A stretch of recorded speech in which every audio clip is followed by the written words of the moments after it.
Little Star Story. Please like, share and subscribe now. एक दूर दराज गांव में जिंदगी आसान न थी। बारिशें कम होने लगी थीं। ज़मीन खुश्क और बंजर पड़ी थी। पानी की शदीद कमी ने गांव वालों की जिंदगी मुश्किल बना दी थी। लोग मीलों दूर से मटकों में पानी भर कर लाते, मगर वो भी सबके लिए काफ़ी ना होता। खेत खलियान सूख चुके थे, फसलें उगना बंद हो गई थीं और रोज़ बरोज़ परेशानियां बढ़ती जा रही थीं। एक छोटे से गांव में उस्मान नाम का एक लड़का अपनी दादी के साथ रहता था। उस्मान को घूमने और नई चीज़ें ढूंढने का बहुत शौक था। एक दिन वो जब एक नई चीज़ की खोज में घर से काफ़ी दूर आ गया तो उसे एक बड़ा सा दरख्त नज़र आया। ये दरख्त बाकी दरख्तों से बिल्कुल अलग था। इसके तने चमकदार और पत्ते नीले थे।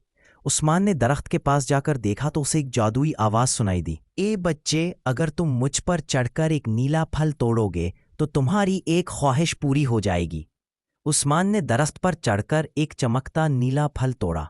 फल को हाथ में लेते ही उसने सोचा, काश मेरे पास एक नई साइकिल हो। और वाकई उसके सामने एक खूबसूरत साइकिल मौजूद थी। खुश होकर वो साइकिल लेकर घर पहुंचा। दादी ने साइकिल देखी तो हैरान रह गईं। ये साइकिल तुम्हारे पास कैसे आई? उस्मान ने जादुई दरख्त का किस्सा सुनाया।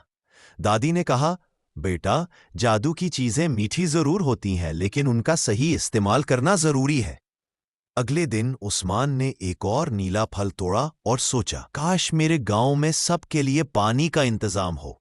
और वाकई गांव में एक नई नहर बन गई, जिससे सबको पानी मिलने लगा। जब गांव वालों ने ये देखा तो वो उस्मान का शुक्रिया अदा करने लगे। दादी ने मुस्कुराकर कहा, देखो बेटा, अगर जादू का इस्तेमाल दूसरों की मदद के लिए किया जाए तो उसकी बरकतें बढ़ जाती है। उस्मान ने समझ लिया कि असल खुशी दूसरों की मदद करने में है। उसने जादुई दरख्त का एहसास किया और एक आखिरी ख्वाहिश मांगी, काश ये दरख्त हर किसी की अच्छी ख्वाहिश पूरी करे। और फिर से वो दरख्त चमक उठा। अब उसका जादू सिर्फ उन लोगों के लिए था जो दूसरों के लिए अच्छा चाहते थे। Thanks for watching. Like, share, and subscribe now.